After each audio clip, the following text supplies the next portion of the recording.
एक बार की बात है, एक छोटे से गांव में एक किसान अपने बेटे के साथ रहता था। किसान बहुत ही मेहनती और ईमानदार था और उसका बेटा भी उसे देखकर मेहनत करने लगा था।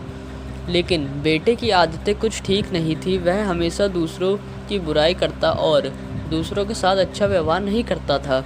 एक दिन किसान ने सोचा कि उसे अपने बेटे को कुछ अच्छा सिखाना चाहिए। उसने उसे एक पुराना लेकिन अनमोल पुस्तक पढ़ने के लिए दी, जिसमें जीवन की महत्वपूर्ण बातें लिखी थी। बेटे ने किताब को ध्यान से पढ़ा और उसमें लिखी बातों को अपने जीवन में लागू करने का निर्णय लिया।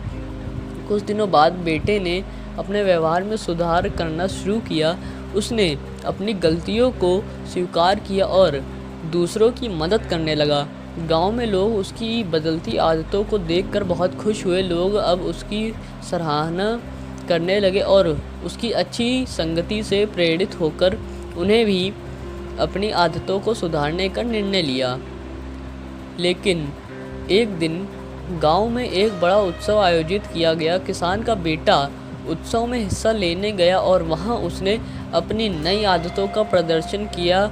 सभी ने देखा कि वह कितना अच्छा और सहायक बन गया है। उसकी अच्छाइयों ने पूरे गांव को प्रभावित किया।